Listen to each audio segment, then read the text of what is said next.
नमस्कार दोस्तों, मेरा नाम है मनोज। आप देख रहे हैं रिजल्टपुर 91 चैनल। आज हम पढ़ेंगे उत्तर भारत के मैदान का प्रादेशिक विभाजन। ज्योग्राफी में, इंडियन ज्योग्राफी में ये बहुत महत्वपूर्ण टॉपिक है। अगर क्वेश्चन उठाता है तो यहाँ से ज़रूर एक ना एक क्वेश्चन ज़रूर उठाता है, तो इसको आज हम पढ़ेंगे। चलिए शुरू करते हैं। यह मुख्यतः 3 भागों में विभाजित है। तो 3 भागों में यह विभाजित है। तो पहला है सिंधु का मैदान, दूसरा है गंगा का मैदान और तीसरा है ब्रह्मपुत्रा का मैदान। तो सिंधु के मैदान में हम इसको 2 भागों में पढ़ेंगे। एक पहला है राजस्थान का मैदान और दूसरा है पंजाब का मैदान। गंगा के मैदान को हम उसको 3 भागों में पढ़ेंगे। एक ऊपरी गंगा का मैदान जो है, उसके बाद मध्य गंगा का मैदान, उसके बाद दक्षिणी गंगा का मैदान। तो आगे बढ़ें। ये आगे पढ़ने से स्टार्ट करने से पहले हम ये देख लेते हैं, एक ओवरव्यू हो जाए, मैपिंग कर लेते हैं थोड़ा सा। ये है दोस्तों सिंधु का मैदान, जो कि भारत पाकिस्तान दोनों में फैला हुआ क्षेत्र है ये। और यहाँ पे है गंगा का मैदान, जो कि ये बांग्लादेश में भी फैला हुआ है। और यहाँ पे होगा ब्रह्मपुत्रा का मैदान। ये बेसिकली असम और अरुणाचल प्रदेश में ज़्यादा फैला हुआ है और फिर ये बांग्लादेश में चला जाता है। तो आगे बढ़ें और आगे देखते हैं। सिंधु का मैदान उत्तर पश्चिम भारत में अरावली के पश्चिम भाग में, उत्तर पश्चिम भारत में अरावली है, बेसिकली अरावली श्रेणी है, इसके पश्चिम भाग में सिंधु और उसकी सहायक नदियों द्वारा, सिंधु की सहायक नदियां हैं झेलम, चिनाब, रावी, सतलज, ब्यास। तो इनकी सहायक नदियों के द्वारा जो निक्षेपण होता है उसी से निर्मित है सिंधु का मैदान। अब निक्षेपण क्या होता है थोड़ा सा जान लेते हैं। निक्षेपण क्या होता है दोस्तों? तो निक्षेपण को जानने से पहले हम थोड़ा सा अपक्षय और अपरदन के बारे में जान लेते हैं। अपक्षय बेसिकली कोई भी पत्थर है, इसके द्वारा समझते हैं। चट्टानों को अपने स्थान पर टूटने फूटने की क्रिया जो होती है अथवा चूर्णित होने की क्रिया जो होती है, उसी को हम कहते हैं अपक्षय।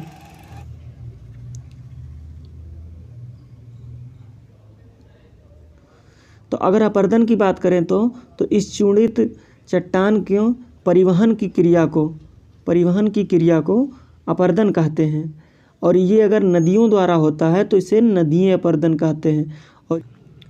और ये नदियाँ जो है इस अवसाद को आगे लेकर बढ़ती हैं और इसी को अपरदन कहते हैं। और ये अवसाद जब नदियाँ मैदानों में आकर छोड़ती हैं तो इसी को निक्षेपण कहते हैं। अवसादों को छोड़ना ही निक्षेपण कहलाता है मेनली। तो आगे बढ़ते हैं और आगे देखते हैं हम, जिसे हम 2 भागों में विभाजित करते हैं। सिंधु का मैदान 2 भागों में विभाजित है। तो पहले राजस्थान का मैदान है। राजस्थान के मैदान को पढ़ने से पहले ये थोड़ा सा देख लीजिए। ये है सिंधु का मैदान का एक पिक्चर है, जहाँ पर सिंधु नदी आती है और अवसादों को अपने निक्षेपण करती है और निक्षेपण से ये पूरा बना हुआ मैदान है, जिसको हम सिंधु का मैदान कहते हैं। तो आगे बढ़ें और राजस्थान का मैदान पढ़ते हैं। अरावली के पश्चिम में अवस्थित अर्ध शुष्क, आधा शुष्क और एवं शुष्क क्षेत्र, जिसका विस्तार उत्तर में हरियाणा से दक्षिण में कच्छ के रण तक है। तो उत्तर में हरियाणा से दक्षिण में कच्छ के रण तक फैला हुआ पूरा क्षेत्र जो है वो राजस्थान का मैदान है। और इसमें अर्ध शुष्क जो क्षेत्र है उसको बांगर कहते हैं। बांगर हम पिछले वीडियो में अपने बताए थे, आप वहाँ जाके पढ़ सकते हैं। जबकि शुष्क क्षेत्र जो है उसे मरुभूमि कहते हैं, इसी को मरुस्थल भी कहते हैं। तो आगे बढ़ें और देखते हैं। यहाँ भारत की सबसे लंबी अंतःस्थलीय नदी लूनी प्रवाहित होती है। तो अंतःस्थलीय नदी के बारे में जानना पड़ेगा, थोड़ा सा जान लेते हैं। अंतःस्थलीय नदी इसे कहते हैं वे नदियाँ, ऐसी नदियाँ जो हैं जो अपने मुहाने से निकलती हैं और सागर तक नहीं पहुँच पाती हैं, बीच में ही लुप्त हो जाती हैं, तो उन्हीं को कहते हैं अंतःस्थलीय नदी। जैसे लूनी जो है वो कच्छ के रण में ही जाकर लुप्त हो जाती है, वहीं पर ख़त्म हो जाती है। उसको जाना कहाँ था? अरब सागर तक। तो इसी को अंतःस्थलीय नदी कहते हैं। तो यह भारत की सबसे लंबी अंतःस्थलीय नदी है, इसको याद रखेंगे। ये क्वेश्चन में पूछा जाता है कि लूनी जो है ये भारत की सबसे लंबी अंतःस्थलीय नदी है। यह अरावली भाग में नाग पहाड़ी से निकलकर कच्छ के रण तक अपवहित होती है। तो कच्छ के रण में जाके ये विलुप्त हो जाती है। यह कई खारी पलाया झीलें भी पाई जाती हैं। यहाँ पे जो कई खारी पलाया झीलें पाई जाती हैं। तो झीलें पलाया झीलें क्या होती हैं, तो इसको भी थोड़ा सा जानना पड़ेगा, तो इसको भी समझ लेते हैं। जब नदियाँ विभिन्न दिशाओं से आकर, यहाँ से आई है एक नदी, एक यहाँ से आई है, विभिन्न दिशाओं से आकर एक जगह पर जल एकत्रित करती है। जगह पर हम देख लेते हैं, यहाँ पे जल एकत्रित कर रही है, एक जगह पे जल एकत्रित करती है। तो इससे निर्मित, इस एकत्रण से निर्मित जो झील होती है उसी को पलाया झील कहते हैं।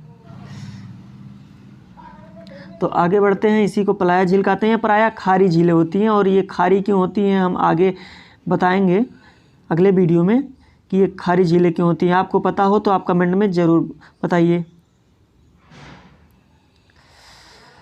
तो आगे बढ़ते हैं और देखते हैं, जैसे सांभर, डिडवाना, लून करसर, ये सारी झीलें जो हैं ये खारी झीलें हैं। तो आगे बढ़ते हैं और देखते हैं, सांभर जो है भारत की सबसे खारी झील है, जिससे नमक का उत्पादन किया जाता है। नमक का उत्पादन किया जाता है कहाँ से? खारी झील जो है सांभर से। अर्धशुष्क मैदानी क्षेत्र में पशुपालन तथा मोटे अनाजों का उत्पादन किया जाता है। जो अर्धशुष्क क्षेत्र है वहाँ पर पशुपालन किया जाता है। और मोटे अनाज जैसे ज्वार, बाजरा, सांवा, कोदो, रागी हो गया, ये सारे मोटे अनाज में आते हैं। तो इसका उत्पादन अर्धशुष्क क्षेत्रों में किया जाता है, इसको भी ध्यान रखेंगे। मरुभूमि क्षेत्र में इंदिरा गांधी नहर द्वारा सघन कृषि की जाती है। जो मरुभूमि क्षेत्र है वो इंदिरा गांधी नहर निकल के आई है। कहाँ से निकल के आई है? तो ये सतलज नदी से निकल के आई है इंदिरा गांधी नहर, और वहीं से राजस्थान में आती है, और यहाँ पे सघन कृषि की जाती है। यहाँ श्री गंगा नगर एवं हनुमानगढ़ जिले को भारत का खाद्यान्न भंडार कहा जाता है। तो गंगानगर और हनुमानगढ़ जो जिले हैं इसको भारत का खाद्यान्न भंडार कहा जाता है। बाड़मेर से जैसलमेर के मध्य यम तथा प्राकृतिक गैस की प्राप्ति होती है। इम्पॉर्टेंट क्वेश्चन है। तो आप इसको एटलस में लोकेट करिए कि बाड़मेर कहाँ है, राजस्थान में बाड़मेर कहाँ अवस्थित है, जैसलमेर कहाँ अवस्थित है, ये आपका काम है, इसको आप लोकेट करेंगे। यहाँ पोखरण शहर स्थित है, जहाँ पे पहला परमाणु परीक्षण भी यहीं पे किया गया था, और ये परमाणु परीक्षण केंद्र भी है। तो आगे बढ़ें और देख कि ये राजस्थान का मैप है। यहाँ पे आप देख लीजिए कि ये मरुस्थलीय क्षेत्र है। यहाँ पे इंदिरा गांधी नहर आया हुआ है सतलज नदी से निकलकर। अर्धशुष्क क्षेत्र यहाँ पे है, ये पूर्वी मैदान है, ये दक्षिणी राजस्थान है। तो आगे बढ़ें और देखते हैं पंजाब का मैदान। यह 5 दोआबों का समूह है। तो ये क्वेश्चन आंसर बहुत इम्पॉर्टेंट है कि सिंध और ब्यास के मध्य कौन सा दोआब है? तो बीस्ट दोआब है। ब्यास और रावी के मध्य कौन सा दोआब है? तो बारी दोआब है। रचना दोआब जो है वो रावी और चेनाब के मध्य है। चाज दोआब जो है वो चेनाब और झेलम के मध्य है। और सिंधु सागर दोआब जो है वो झेलम, चेनाब और सिंधु नदी के मध्य है। तो इसको याद करने का ट्रिक भी है कि ये बीस्ट है, तो ब्यास का ब्या और सिंधु का सा, तो बीस्ट बन गया। बारी में ब्यास का वा और रावी का रा लेकर बारी हो गया। रावी का रा और चेनाब का चना लेकर रचना हो गया। चेनाब और झेलम मिलाकर चाज हो गया, और झेलम, चेनाब और सिंधु मिलाकर सिंधु सागर दोआब हो गया। तो आगे बढ़ें और देखते हैं, पंजाब मैदान का पश्चिम हिस्सा पाकिस्तान में है। बेसिकली आप जान लीजिए कि पंजाब का जो मैदान है वो सिंधु नदी के निक्षेपण से हुआ है। तो सिंधु नदी भारत और पाकिस्तान दोनों में बहता है, तो उसके निक्षेपण से जो मैदान प्राप्त होगा वो भारत और पाकिस्तान में दोनों में होगा। तो ये भारत और पाकिस्तान में दोनों में है। तो पंजाब का मैदान जो पश्चिमी हिस्सा है वो पाकिस्तान में है, और पूर्वी हिस्सा भारत में है, जहाँ सतलज, ब्यास, रावी, चेनाब अपवहित बहती हैं। मतलब प्राचीन आर्यावर्त का केंद्र यह क्षेत्र आरंभ में सप्त सैंधो, पहले जब क्या था, ये सप्त सैंधो प्रदेश कहलाता था, जहाँ अब वही सरस्वती नदी अब विलुप्त हो चुकी है। पहले सरस्वती नदी थी, आपने सुना भी होगा, ये जो विलुप्त हो चुकी है। इसकी सूखी घाटी को हरियाणा में क्या कहते हैं? घग्गर कहते हैं। तो ये क्वेश्चन पूछ सकता है कि इसकी सूखी घाटी को हरियाणा में क्या कहते हैं? तो घग्गर कहते हैं। हरित क्रांति की जननी या मैदान जो है वो किस किस के लिए है? चावल के लिए, गेहूँ, गन्ना, कपास तथा विभिन्न साग सब्जियों का उत्पादक है। इस मैदान में शिवालिक के गिरपदीय क्षेत्र एवं नदियाँ और अवनलिका अपर्दन कर बीहड़ का निर्माण करती हैं। तो शिवालिक के गिरपदीय क्षेत्र में नदियाँ जो हैं अवनलिका अपर्दन, ये अवनलिका अपर्दन हम आगे भी अभी इसी वीडियो में बताएंगे कि अवनलिका अपर्दन क्या है, क्या होता है, जिससे बीहड़ का निर्माण होता है। तो आगे बढ़ें और देखते हैं। ये है पंजाब का मैदान, ये ऊपर वाला नहीं, ये तो किंग्स 11 पंजाब का मैदान है। ये है पंजाब का मैदान, तो इसको देख लीजिए। यहाँ पे 20 दोआब है, 20 दोआब, ये सतलज है, ये व्यास होगा, ये बारी दोआब है, यहाँ पे सतलज नदी है। तो ये आगे बढ़ते हैं और अब देख लेते हैं कि सिंधु नदी यहाँ पे है। सिंधु नदी जो है कैलाश पर्वत के समीप मानसरोवर हिमनद से निकलकर चारडिंगला होते हुए, कैलाश पर्वत के मानसरोवर झील से निकलकर और चारडिंगला एक दर्रा है जहाँ से भारत में प्रवेश करती है और लद्दाख एवं जास्कर के मध्य, लद्दाख और जास्कर के मध्य से अपवहित होती हुई नंगा पर्वत के उत्तरी भाग में महान हिमालय पर विश्व का सबसे गहरा गार्ज बनाती है। इस गार्ज का नाम बताएंगे हम, पिछले वीडियो में आपको बताए हैं ये गार्ज का नाम क्या है। तो आप इस गार्ज का नाम कमेंट में ज़रूर बताएं, जो कि पाकिस्तान में वहाँ से प्रवेश कर जाती है तथा कराची के समीप त्रिभुजाकार डेल्टा में, त्रिभुजाकार डेल्टा अधिकतर जो होता है वो त्रिभुजाकार ही होता है, तो त्रिभुजाकार डेल्टा बनाती हुई अरब सागर में जल विसर्जित करती है। तो आगे बढ़ें और देखते हैं, आगे बढ़ें और देखते हैं झेलम नदी महान हिमालय में बेरीनाग झील से, महान हिमालय में किस झील से? बेरीनाग झील से निकलकर कश्मीर घाटी में अपवहित होती हुई पीओके में प्रवेश कर चेनाब में जल विसर्जित करती है। तो ये क्वेश्चन ज़रूर पूछा जाता है कि चेनाब की सहायक नदी तो है झेलम है, चेनाब की सहायक नदी, चेनाब की सहायक नदी क्या है? तो झेलम है। भारत की सबसे मीठे पानी की झील वुलर झील अवस्थित है। तो इसी पर भारत की मीठे पानी की सबसे मीठे पानी की झील जो है वो इसी पर अवस्थित है, किस पे? झेलम नदी पर। ये क्वेश्चन बनता है। और इसकी सहायक नदी किशनगंगा है। तो आगे बढ़ें और देखते हैं। इस नदी पर उरी डैम और तिलबुल परियोजना जम्मू कश्मीर में अवस्थित है। उरी का नाम तो आप सुने ही होंगे। तो आगे बढ़ें और चेनाब नदी को देखते हैं। चेनाब नदी हिमाचल प्रदेश में बारालाचा दर्रा के समीप से निकलकर चंद्र और भागा की संयुक्त धारा चेनाब कहलाती है। हिमाचल प्रदेश में बारालाचा दर्रा है, वहाँ से निकलकर चंद्र और भागा नदियों का संयुक्त धारा जो है वो चेनाब कहलाता है। ये आगे हम फिगर में आपको दिखाएंगे। यह पीर पंजाल को काटती हुई पाकिस्तान में प्रवेश करती है। चेनाब नदी पर मंगला, बगलिहार, दुलहस्ती, सलाल जैसी बहुउद्देशीय परियोजनाएं स्थित हैं। इस चेनाब नदी पे ये जो परियोजनाएं हैं ये पूछता है, ये क्वेश्चन इंपॉर्टेंट है। हाँ, याद करने के लिए एक ट्रिक भी है, आप यूज कर सकते हैं इसको कि सब बुड़द चना जम गए।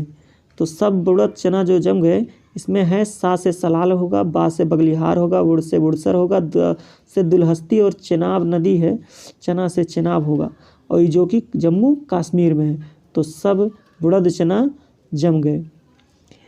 ये वुड़सर कोई बहुत ज़्यादा इम्पोर्टेंट नहीं है, लेकिन याद कर लीजिएगा।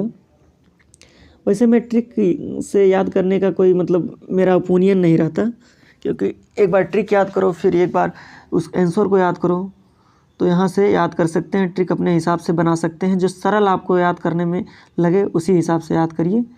आगे बढ़िए। रावी नदी हिमाचल प्रदेश में रोहतांग दर्रे के समीप से निकलकर पाकिस्तानी पंजाब में चेनाब में ये रावी भी जल विसर्जित करती है। तो चेनाब की सहायक नदी रावी भी है।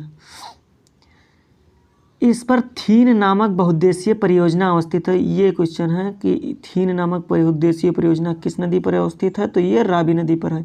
तो आगे बढ़ें और देखते हैं। ब्यास नदी लंबाई की दृष्टि से पंजाब मैदान की सबसे छोटी नदी है। कौन सी ये, तो ब्यास नदी, जो रोहतांग दर्रे के समीप से ब्यास कुंड से निकलती है। कहाँ से, ब्यास कुंड से। भारतीय पंजाब मैदान में हरिके नगर के समीप सतलज से मिल जाती है और इसमें सतलज में जल अपना विसर्जित करती है। हरिके नगर में ही सतलज नदी पर हरिके बैराज डैम है, नदी पर अवस्थित है। और यहीं से सतलज नदी पर यहीं से इंदिरा गांधी नहर निकलती है जो राजस्थान में जाती है।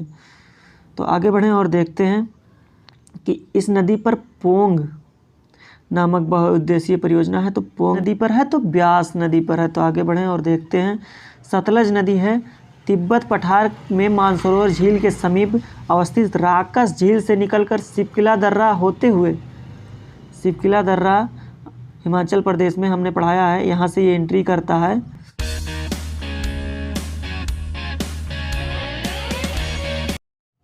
इस पर नाथपा झाखरी, भाखरा नांगल और हरिके बैराज जैसी बहुउद्देशीय परियोजनाएं अवस्थित हैं। हरिके बैराज से भारत की सबसे लंबी नहर इंदिरा गांधी कैनाल निकाली गई है। यही हमने बताया पीछे, इंदिरा गांधी कैनाल निकाली गई। सतलज और चेनाब आपस में मिलकर पंचनद कहलाती हैं। अंत में यह पंचनद सिंध में अपना जल विसर्जित करती हैं। सतह, तो ये एक फिगर है जिसके माध्यम से हम समझेंगे।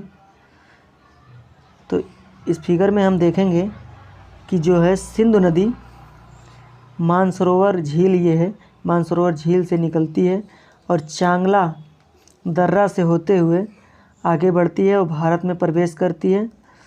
और भारत से ये पाकिस्तान में प्रवेश करती है और पोतवार और साल्ट रेंज के बीच से होते हुए ये अरब सागर में जाके अपना जल विसर्जित करती है। तो इसकी सहायक नदियां हैं, श्योक नदी है, नुब्रा नदी है, छुंजा है, गिलगित है, द्रास है, ये इसकी सहायक नदियां हैं।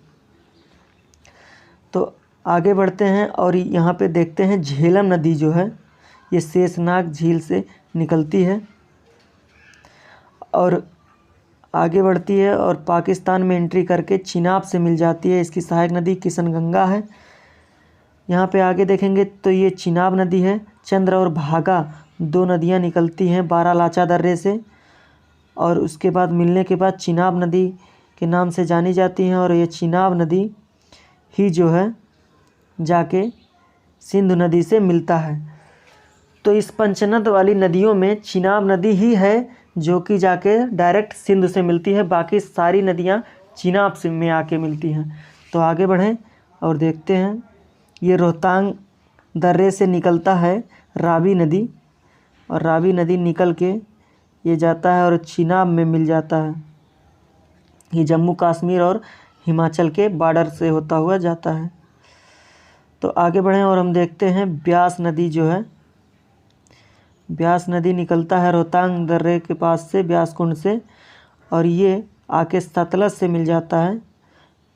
ये हरिके बैराज डैम यहीं पर सतलज में है, हरिके नगर में ही जाके ब्यास नदी सतलज से मिल जाता है। सतलज निकलती है राकसताल से, ये मानसरोवर लेक के बगल में ही है राकसताल, यहाँ से निकलती है और एंट्री करती है शिवकिला दर्रे से एंट्री करती है। ये क्वेश्चन बहुत बार पूछा गया है कि सतलज नदी किस दर्रे से भारत में एंट्री करती है, तो वो है शिवकिला दर्रा। और शिवकिला दर्रा से ये हिमाचल प्रदेश में एंट्री करती है और ये आगे बढ़ती है और आगे इसमें ब्यास नदी मिलता है और ये आगे बढ़कर चिनाब में जाके मिल जाती है और चिनाब लास्ट में जाके मिलता है सिंधु से। तो ये एक ओवरव्यू हो गया जिससे आपका कॉन्सेप्ट क्लियर हो जाएगा। आगे बढ़ते हैं और देखते हैं गंगा का मैदान। दूसरा जो है गंगा का मैदान, पहला सिंधु का मैदान ख़त्म हो गया, अब गंगा का मैदान हम पढ़ेंगे। तो गंगा के मैदान में हम 3 भाग में पढ़ेंगे उसको, ऊपरी गंगा का मैदान, मध्य गंगा का मैदान और निचला गंगा का मैदान। तो आगे हम पढ़ें, पहले गंगा का मैदान देख लेते हैं, इसका विस्तार कहाँ से कहाँ तक है। तो अरावली से पूर्व, अब अरावली के पूर्व का जो मैदान है वो है गंगा का मैदान। तो अरावली से पूर्व सुंदरबन डेल्टा तक जिसके उत्तर में शिवालिक तथा दक्षिण में बिंद हजारीबाग। उत्तर में शिवालिक पर्वत है और पश्चिम में अरावली है और नीचे जो है बिंद है, हजारीबाग है, राजमहल पहाड़ियाँ अवस्थित हैं। अध्ययन की दृष्टि से इसको 3 भागों में विभाजित किया गया है। तो किस किस भागों में? ऊपरी गंगा का मैदान, मध्य गंगा का मैदान और दक्षिणी गंगा का मैदान। तो आगे बढ़ते हैं और हम पढ़ेंगे ऊपरी गंगा का मैदान। तो ऊपरी गंगा का मैदान बेसिकली रामगंगा द्वारा आवित रोहिलखंड का मैदान है, गंगा यमुना दोआब है, चंबल का बीहड़ है। ये तीनों क्षेत्र मिलाकर ऊपरी गंगा का मैदान का निर्माण होता है। तो रामगंगा के मैदान में पवन के निक्षेपों से जो निर्मित मैदान होता है उसे को भूर कहा जाता है। पवन। आगे बढ़ते हैं। चंबल के बीहड़ का निर्माण चंबल तथा उसकी सहायक नदियों द्वारा किए गए अवनलिका अपर्दन। अब ये अवनलिका अपर्दन क्या होता है इसको अभी आगे बताते हैं। से हुआ है। गंगा यमुना दोआब बांगर क्षेत्र है। जो गंगा यमुना दोआब है वो बांगर क्षेत्र है, जहाँ गेहूँ, गन्ना, कपास, गेहूँ होता है, गन्ना होता है, कपास, बाजरा, आलू की कृषि प्रमुखता से की जाती है। तो हम अवनलिका अपर्दन को थोड़ा सा समझ लेते हैं। अवनलिका अपर्दन होता क्या है? तो अवनलिका अपर्दन जो होता है, वर्षा जल के तेज बहाव से सतही मृदा जो होती है, जब बारिश होती है तो सतही जो मृदा होती है, मृदा के अपर्दन से धाराओं के रूप में बह जाना। तो मृदा जो है वो धाराओं के रूप में बहने लगती है। ऐसे बारिश के समय जब तेज़ बारिश होती है तो आपने बाहर देखा होगा, तो जब मिट्टियाँ जो होती हैं वो पतली पतली नालियाँ बना लेती हैं, बहुत बारीक बारीक सी नालियाँ होती हैं, वो मृदा अपर्दन होता है। और तेज़ बारिश की वजह से वो पतली पतली नालियाँ बना लेती हैं, और इसी का जो विकराल रूप होता है उसी को हम अवनलिका अपर्दन कहते हैं। ये बारिश की वजह से होती है, और जब बारिश तेज़ होता है और बहाव तेज़ होता है तो ये मृदा अपर्दन होता है, धाराओं के रूप में होता है। तो ये देखेंगे हम, ये धाराओं के रूप में मृदा का अपर्दन हुआ है। ऐसे हमारे जो बाहर होता है वो पतली पतली बहुत महीन महीन होती है, लेकिन यहाँ पे इसी का विकराल रूप होता है। ये देखिए, आगे देखते हैं। ये इंसान जो हैं, ये प्रोफेसर हैं, ये दिखा रहे हैं कि अवनलिका अपर्दन कैसे हो रहा है। तो आगे बढ़ें और हम इसका थोड़ा सा और भयानक रूप देख लेते हैं। तो ये देखिए, ये होता है अवनलिका अपर्दन, इसका विकराल रूप है। तो आगे बढ़ें और हम मध्य गंगा का मैदान देख लेते हैं। मध्य गंगा का मैदान में गोमती, घाघरा, गंडक, कोसी नदियों द्वारा ऊपरी भाग में, अब ये जो मध्य गंगा का मैदान है इसमें गोमती, घाघरा, गंडक, कोसी ऊपरी भाग में तथा सोन नदी दक्षिणी भाग में। सोन नदी अमरकंटक से निकलती है और बिहार में जाती है। तो ये दक्षिणी भाग में अपवहित होती है। इस मैदान में दुनिया का सबसे उर्वर मृदा प्राप्त होता है। चावल, गन्ना तथा दलहनी, तिलहनी फसलों के अलावा विभिन्न शाक सब्जियों का उत्पादन किया जाता है। इस क्षेत्र में विभिन्न प्रकार के फल जैसे आम, आंवला, लीची, बेर आदि का भी उत्पादन इस क्षेत्र में किया जाता है, मध्य गंगा के मैदान में। तो आगे बढ़ें और देखते हैं। निचला गंगा का मैदान जो है, इसके उत्तरी भाग में महानंदा नदी अपवहित होती है। दक्षिणी भाग में गंगा की वितरिका जो है हुगली नदी के भी बारे में हमने बताया है आपको, नदियों के जब पार्ट हम पढ़ा रहे थे तब बताया था। इसकी उत्तरी भाग में पारा डेल्टा का मैदान कहलाता है। इसका जो उत्तरी भाग है ये पारा डेल्टा का मैदान कहलाता है, जहाँ पर अनानास, केला, जूट का उत्पादन किया जाता है। ये जो निचला गंगा का मैदान है, मान लिया ये निचला गंगा का मैदान है, इसके ऊपरी भाग में कौन सी खेती होती है? अनानास, केला एवं जूट का उत्पादन किया जाता है। ये बेसिकली पश्चिम बंगाल में पड़ता है। तो आगे बढ़िए और देखते हैं। सुंदरबन डेल्टा प्रदेश तथा हुगली घाटी से चावल और मछली, जूट का उत्पादन किया जाता है। चावल, मछली और जूट का उत्पादन किया जाता है सुंदरबन डेल्टा क्षेत्र में। सुंदरबन डेल्टा दुनिया का सबसे बड़ा नदीय डेल्टा है, जहाँ सुंदरी वृक्ष की प्रचुरता पाई जाती है। सुंदरी वृक्ष की प्रचुरता पाई जाती है कहाँ पर? सुंदरबन डेल्टा में। तो आगे बढ़ें और देखते हैं रॉयल बंगाल टाइगर और ऊद बिलाव। रॉयल बंगाल टाइगर और ऊद बिलाव जैसे जंतु भी पाए जाते हैं, कहाँ पे पाए जाते हैं? तो ये सुंदरबन डेल्टा में पाए जाते हैं। और मैंग्रोव वनस्पतियाँ मुलायम तने वाली होती हैं। मैंग्रोव वनस्पतियों के बारे में हमेशा पूछता रहता है कि मैंग्रोव वनस्पतियाँ कहाँ पाई जाती हैं? तो ये सुंदरबन डेल्टा में पाई जाती हैं।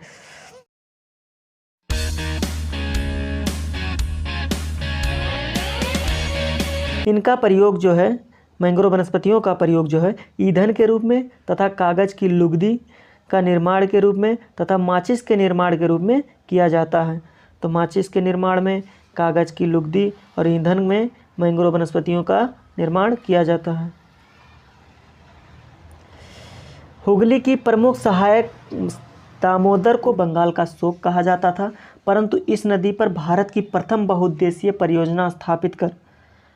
भारत की प्रथम बहुउद्देशीय परियोजना का नाम क्या है, ये आप कमेंट बॉक्स में बताएंगे। तो भारत का प्रथम बहुउद्देशीय परियोजना किस नदी पर? तो दामोदर नदी पर। तो पश्चिम बंगाल में इस नदी घाटी पर अवस्थित रानीगंज कोयला क्षेत्र में चितरंजन, आसानसोल, दुर्गापुर तथा हीरापुर आदि प्रमुख नगर जो हैं, महत्वपूर्ण नगर जो हैं, ये अवस्थित कहाँ पे हैं? तो पश्चिम बंगाल की इस घाटी पे। तो आगे बढ़ें और देखते हैं, ये है डेल्टाई क्षेत्र है, सुंदरबन डेल्टा। तो इसको देख लीजिए, सुंदरबन डेल्टा है और ये है यहाँ की वनस्पतियाँ हैं। डेल्टा किसे कहते हैं ये आप कमेंट में बताएंगे हमको। आगे बढ़ते हैं और देखते हैं, ये हमारा ब्रह्मपुत्र का मैदान आ गया। अब तीसरा लास्ट है ब्रह्मपुत्र का मैदान। तो ब्रह्मपुत्र तिब्बत पठार में मानसरोवर झील से उत्पन्न होकर सांगपो नाम से प्रवाहित होती है।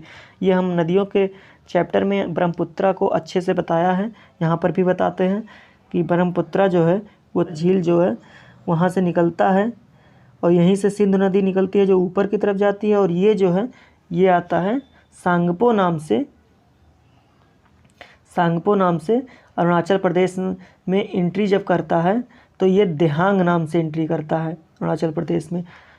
और अपनी सहायिका देवांग से मिलकर ये ब्रह्मपुत्र के नाम से जाना जाता है और असम में प्रवेश करता है। तो असम में ब्रह्मपुत्र के नाम से जाना जाता है और असम से निकलने के बाद असम घाटी में प्रवाहित होती हुई ये जो है धुवरी के समीप बांग्लादेश में जमुना के नाम से प्रवेश करता है। तो बांग्लादेश में जब प्रवेश करता है तो इसका नाम जमुना हो जाता है।